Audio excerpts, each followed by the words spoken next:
Bonsoir Chérif, l'invité de ce soir, bien sûr une femme et tu sais bien pourquoi, c'est la Journée internationale des femmes. La sociologue Fatou Sow Sarr, coordonnatrice du caucus des femmes leaders, se prête à nos questions. Bonsoir. Bonsoir Mamadou. C'est le 8 mars, Journée internationale des femmes. Vous jetez un gros pavé dans la mare en adressant une lettre ouverte au président de la République. Pour vous, c'est le 7 mars qui doit être inscrit dans le calendrier républicain au Sénégal. Pourquoi? Oui, je le dis depuis 2008, quand nous avons commencé d'abord à éditer les bandes dessinées sur la véritable histoire de Nder racontée aux enfants. Nous pensons cela parce que le 7 mars d'abord, et cette date du point de vue de l'antériorité, vient avant le 8 mars. Mais le 7 mars 1820, c'est 37 ans avant 1857, c'est-à-dire le sacrifice des ouvrières du textile qui se battaient pour leurs droits et qui était normal. Mais je dis que celles qui se sont battues en Nder, elles l'ont fait pour défendre leur patrie.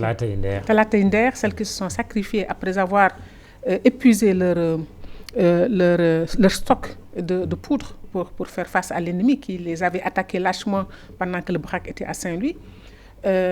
Ces femmes, quand elles ont su qu'elles vont perdre la bataille, ont préféré se suicider parce qu'il ne fallait pas souiller leur corps et souiller le nom de leur histoire. Donc c'est pour cette raison que je dis que ces femmes qui se sont donné la mort pour leur patrie, cette date me paraît beaucoup plus forte, à mon avis, que la date du 8 mars. Et même pour vous, il faut célébrer le 7 mars et non le 8 mars, au Sénégal en tout cas. Il faut l'inscrire dans le calendrier républicain. Oui. Et en plus, c'est le 7 mars 1820 qui nous a donné aujourd'hui la devise que nous célébrons avec notre armée. On nous tue, mais on ne nous déshonore pas. Je dis que même si cette devise est commune à l'ensemble de la sous-région de la Sénégambie, c'est l'événement de 7 mars qui lui a donné un retentissement qui a traversé l'histoire. Donc rien que pour cela, à mon avis, le Sénégal doit aussi faire un travail d'historiographie pour voir d'où lui viennent certaines devises qu'ils sont en train d'utiliser aujourd'hui. Donc pour cela, les femmes, les campagnes de Fatim Yamar Khouriaï, ce qu'elles ont fait à travers l'histoire, c'était des véritables femmes d'État, à mon avis, parce que se sacrifier pour sauvegarder l'honneur de sa nation. C'était comme si aujourd'hui sauvegarder l'honneur du Sénégal. Avec une reine à l'époque. Non, c'est leur fille, elle était la Linguère, mais c'est sa fille qu'elle a fait évacuer, ces deux filles qu'elle a fait évacuer, Ndiambot et Ndaté, qui avaient 10 et 12 ans, qui finiront par gouverner le royaume. Et Ndiambot Ndaté va être la première résistante nationale du Sénégal, parce que c'est elle qui, la première, a ouvert la confrontation avec le pouvoir colonial, avec Faidherbe. Mais elle sera vaincue en 1855. Mais le Sénégal commence l'histoire de la résistance 30 ans après Ndaté avec Lat Dior, alors que Lat Dior, à l'âge de son fils, Sidi Ndaté Yalla, qui est aujourd'hui, qui repose au Gabon, où il a été exilé pour cause de résistance nationale aussi. Donc, vous réclamez le rapatriement. Oui, bien sûr, nous réclamons. Ça fait longtemps que les gens du Waalo réclament les restes de Sidia pour qu'il vienne reposer auprès de sa mère qui est à Dagana, Ndaté Yalla. Le Waalo a beaucoup de revendications et nous avons des revendications communes avec le Djolof aujourd'hui. Parce que je dis qu'il faut qu'on retourne dans notre histoire. Nous avons un patrimoine matériel et immatériel. Là, à Mbedjenboy, d'où est sorti Ndiaye, qui sera l'ancêtre mythique des Wolofs, c'est-à-dire l'ancêtre du roi du Djolof, mais aussi quelque part du Waalo, parce que c'est son frère qui va gouverner au Waalo. Mais il est resté comme si vous étiez au XIIIe siècle, quand vous rentrez dans cette broussaille, alors que ça mériterait quand même qu'on érige quelque part un musée pour nous souvenir de ce qui s'est passé. Donc on a Nder d'ailleurs, Nder qui est devenu une plaine qui n'est restée que dans la mémoire des Sénégalais, et c'est dommage. C'est pourquoi je dis qu'on ne fasse rien pour la postérité, revenir sur ce qui s'était passé, parce qu'un peuple n'a que son histoire. Et cette histoire, elle est quand même extrêmement importante. Vous le dites depuis 2008. Est-ce que vous avez une oreille attentive du côté du chef de l'État? 2008 déjà avec le président Abdoulaye Wade, aujourd'hui le président Macky Sall. Abdoulaye Wade, il en avait conscience parce que lui-même, il appartient à cette communauté-là. Et il avait commencé à ces fameux bateaux qu'il devait faire sur Bargny. Il se disait qu'il allait leur donner les noms de Ndiambot et de Ndaté. L'actuel chef de l'État aussi pense à donner quelque chose, à célébrer ces femmes. Il me l'a dit en tout cas une fois. Mais ça, c'est différent de Talata Nder. C'est-à-dire, Nder est pour moi quelque chose dans une étape du Sénégal, de notre longue histoire, de notre histoire qui sommeille dans les consciences, voilà quelque chose qui de toute façon est resté, nous projette dans le futur, nous projette dans l'éternité, parce que cette bataille des femmes de Nder et ce comportement des femmes de Nder, c'est ça qui a permis à leurs filles finalement de gouverner le Sénégal et de gouverner le Waalo, je veux dire, et d'avoir cette position politique qui nous inspire, nous, aujourd'hui. C'est-à-dire, si nous nous battons pour la position des femmes dans l'espace politique, ce n'est pas une référence à l'Occident. Parce que pour moi, la France qui nous a vaincus en 1855 était en retard du point de vue culturel par rapport à nous. Et c'est là où je dis, c'est comme les Gaulois et les Romains, la civilisation n'était pas du côté des vainqueurs. Là, nous étions en avance parce que nous avions une femme qui était à la tête d'un État et la France a attendu 90 ans pour que les femmes soient éligibles et le droit de vote. Donc, voilà une histoire qui, pour moi, est beaucoup plus riche, qui nous a inspiré pour toute la bataille qu'on a menée sur la parité et qui a fait que le Sénégal, aujourd'hui, est un pays unique dans le monde pour avoir cette loi. Et nous donnons la voie à suivre à d'autres pays qui sont en train aujourd'hui d'essayer d'imiter le Sénégal, mais qui n'y arrivent pas. Parce que les actes que nous avions posés sont adossés à une histoire qui est notre propre histoire et qui nous a inspirés et n'inspirera pas de la même manière les autres peuples. Alors, le président est en tournée dans le nord du pays. Il n'est pas passé par le Waalo, il n'est pas allé à Nder. Oui. Pour vous, c'est un rendez-vous manqué? En tout cas, c'est dommage. Je pense que ses conseillers auraient dû lui dire. Parce qu'il ne peut pas, pour cette période du 7 mars, traverser cet espace qui est, je crois, l'acte le plus fondateur de l'histoire de notre pays aujourd'hui, parce que j'ai renvoyé à la devise de notre armée, et ne pas s'arrêter un moment, au moins pour communier avec ce peuple-là. Parce qu'on ne lui a certainement pas dit, on ne lui a pas expliqué. C'est pourquoi, quand j'écrivais ce texte, je n'étais pas au Sénégal d'ailleurs, j'étais à Ouagadougou. Et quand j'ai appris qu'il doit passer par là, moi je pensais d'ailleurs qu'il allait passer le 7, il est passé je crois le 6 la veille. Peu importe, de toute façon au retour il passera par là-bas. Le 7 mars l'a trouvé dans cet espace. Il aurait dû marquer et communier avec je crois le peuple du Waalo. Il se trouve que c'est le 8 mars qui est consacré au Sénégal. Et c'est ça qui est regrettable, c'est pourquoi moi je ne fête pas le 8 mars. Oui, je ne fête pas. Vous êtes une sorte de rabat-joie. C'est ce que vous dites à vos sœurs aussi, ne fêtez pas le 8 mars. Absolument, tant que le Sénégal n'inscrira pas le 7 mars dans le calendrier républicain qui précède le 8 mars, je pense qu'on doit mener cette résistance aussi, pour dire que notre histoire, à nous semble beaucoup plus importante qu'une histoire qui nous vient d'ailleurs. Non pas qu'on ne doive pas fêter, et d'abord ce n'est pas pour moi une fête, ça devait être un moment de réflexion, un moment d'introspection pour voir par rapport aux questions d'avancer sur les questions de femmes, aux problèmes, comment avancer, comment jeter de nouvelles bases et non pas simplement accepter le folklore dans lequel on met les femmes dans tous les coins du Sénégal. Comment on devrait faire en sorte que le 7 mars soit consacré à votre avis? Justement, puisque le hasard fait qu'il y a une succession chronologique. Ça aurait été un moment d'étape et de réflexion.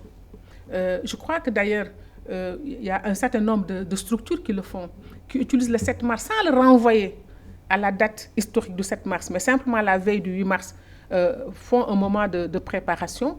Mais à mon avis, c'était ça le moment, le lieu de réflexion, d'introspection, et qui maintenant verserait au 7 mars, en tout cas les acquis, pour pouvoir, sur le plateau international, apporter notre part d'histoire aussi. Cela nous éviterait d'être toujours à la remorque du système international qui nous impose à chaque fois des thématiques qui parfois ne sont pas les préoccupations de l'heure. À mon avis, on doit s'arrêter et réfléchir par rapport à des préoccupations qui nous concernent nous-mêmes à l'intérieur de notre pays et qui constitueront des jalons pour pouvoir avancer par rapport aux objectifs que nous nous fixons sur le devenir de la femme et le devenir de notre pays. Et non pas tous les ans changer de thématique, même si pour des questions de solidarité internationale, on ne va pas le rejeter. Il faut mettre l'accent sur ce qui nous est propre. L'histoire générale du Sénégal est justement en phase de réécriture avec l'équipe dirigée par le professeur Iba Der Thiam, une commission nationale installée. Vous pensez qu'elle devrait tenir compte justement du 7 mars de Talata Nder? Je pense que quand ils auront terminé leur travail, parce qu'il y a d'éminentes historiennes comme Rokhaya Fall qui sont là-bas, je crois que le moment venu, quand ils livreront le résultat de leur travail, on attend pour voir. Très bien. La parité, elle est effective, non? Non. C'est là le questionnement. C'est que la parité, en tout cas, les personnes qui l'ont théorisée disent que pour la parité, ça signifie le peuple. La démocratie, c'est le suffrage universel, c'est la séparation du pouvoir. Mais il manque un pilier, c'est la parité. C'est-à-dire, on dit que la démocratie, c'est la représentation du peuple pour le peuple et par le peuple. Le peuple a deux composantes équivalentes en dignité. C'est ce concept de dignité qui a été utilisé, d'équivalence qui a été utilisé pour dire oui, dans les partis politiques, il y a autant de femmes que d'hommes. Il n'y a aucune exigence que d'être citoyen et citoyenne. À partir de ce moment, tous les avantages dus à un groupe doivent l'être à l'autre. Maintenant, là où il y a des barrières d'entrée, telles que la fonction publique ailleurs, on ne peut pas parler de parité, parce que les femmes font moins de 30%. Il n'y a pas d'équivalence fonctionnelle. Le jour où les femmes seront 50% à la fonction publique, comme les hommes, on exigera qu'il y ait la parité là-bas. Donc maintenant, les gens comprennent comme ils veulent la parité, il faut plus de femmes. Or, c'est une analyse bien pensée. Pourquoi la parité dans les instances électives et semi-électives? C'est là où se décide l'utilisation des ressources de ces pays, où se décident les lois qui vont gérer notre vie. Et une fois que les femmes seront importantes là-bas, et les hommes aussi, parce qu'une assemblée totalement masculine ou majoritairement masculine comporte un biais sexiste, de la même manière qu'une assemblée complètement féminine comporte un biais sexiste. Il faut un équilibre pour que chacun puisse poser les problèmes qui le concernent. Le jour où elles seront massives à l'Assemblée, avec une conscience politique, le problème n'est pas seulement d'avoir des femmes, mais des femmes qui ont une conscience par rapport au projet de société que nous voulons, elles se battront pour qu'il y ait des ressources là où il y a les besoins des femmes, qu'il y ait des lois qui soient favorables à la fois à tout le monde. C'est ça en fait le sens de cette bataille de la parité dans les instances électives et semi-électives, mais pour le reste, on ne peut pas parler de parité. À l'époque, nous disions à l'ancien président, vous ne pouvez pas mettre la parité à Sénégal Airlines parce qu'il n'y a pas de femmes pilotes. C'était une caricature pour dire que là où il y a des exigences de compétences ou de qualifications autres que la citoyenneté, vous ne pouvez pas dire on va mettre de manière mécanique les hommes et les femmes. Ceux qui veulent maintenant railler la parité viendront dire oui, on réclame les femmes partout. Ce n'est pas vrai, ceux qui l'ont pensé ne l'ont pas fait comme ça. Maintenant, les autres aussi nous disent la parité n'est pas appliquée, elle est appliquée. Vous êtes satisfaite de son application? Le problème, parce que la parité, elle est appliquée parce que c'est sur les listes, le scrutin uninominal, oui. Vous ne pouvez pas avoir une liste, mais le scrutin de liste plutôt, oui. Vous ne pouvez pas être recevable, votre liste n'est pas recevable s'il n'y a pas la parité. Oui. C'est ça que la loi a dit. Oui. Maintenant, on nous dit les bureaux des collectivités locales. Oui. Non, ce n'est pas les institutions, oui. C'est les bureaux des collectivités. Oui. C'est les bureaux de là où il y a l'élection et semi-élection. Oui. Donc, on a dit les bureaux, c'est un scrutin uninominal. La loi n'est pas allée jusqu'à régler cela, parce que le scrutin uninominal, c'est l'individu qui se porte, qui se désigne. Et d'ailleurs, il y a un maire qui me disait, mais écoutez, on dit premier poste d'adjoint, toutes les femmes sont là, aucune ne lève le doigt. Qu'est-ce que vous voulez qu'on fasse? Il n'y a pas plus démocratique que cela. En réalité, c'est que les partis politiques règlent le problème entre eux et les femmes suivent leur parti. Donc, c'est aux femmes de se battre à l'intérieur de leur parti pour avoir les places qui leur reviennent au niveau des bureaux. Dernière question, c'est un sujet d'actualité. Khalifa Sall, le maire de Dakar, placé sous mandat de dépôt, inculpé qu'il est pour association de malfaiteurs, détournement de deniers publics, blanchiment d'argent. Nous sommes vraiment navrés de ce qui vient de se passer. Quand je dis nous, je le dis par rapport au comité de veille et d'alerte. Il y a quelque temps, nous nous étions levés avec un groupe de femmes dans lequel il y avait Mme Maïmouna Kane, il y avait Awa Diop, il y avait Aram Diop, journaliste, il y avait Fadjob Gueye-Fall, Bafouba et d'autres. On est allé voir le Tanordien, on est allé voir Khalifa Sall, on est allé voir les femmes du Parti socialiste pour espérer réconcilier les positions. Et donc, si ce processus inachevé, cette nouvelle tombe comme un coup de massue, effectivement, les femmes sont désespérées. Mais les femmes sont surtout désespérées pour une chose. Il nous semble que depuis la disparition de Serigne Abdou, il nous manque des personnalités capables de peser sur le cours de notre destin. Or, pour nous femmes, ce qui est important, c'est la paix. Ce pays a besoin de stabilité.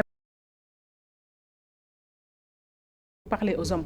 Vous êtes contre l'emprisonnement de Khalifa Sall? D'autres disent oui, c'est le principe de la redevabilité, la reddition des comptes. À partir du moment où on nous dit que quand un problème est entre les mains de la justice, il faut laisser la justice suivre son cours.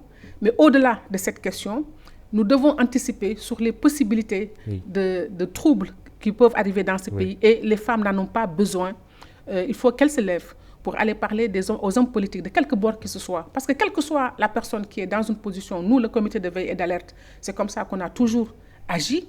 Nous ne sommes pas préoccupés de l'appartenance politique des uns et des autres.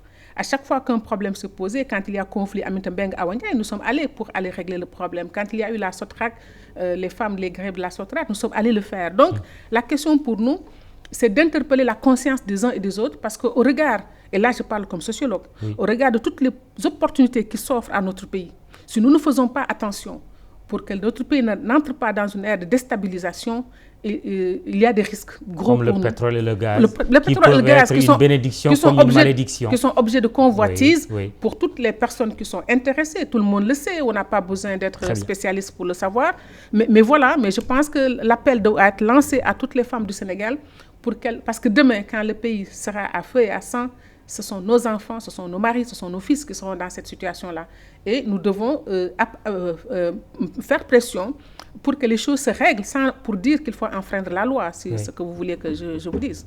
Merci. Merci. Fatou Sow Sarr, sociologue, vous êtes la coordonnatrice du caucus des femmes leaders. Chérif, c'est tout pour ce soir. Ça fait du bien d'écouter les femmes, n'est-ce pas? Merci. Demain, rendez-vous avec Antoine Diouf. Excellente soirée.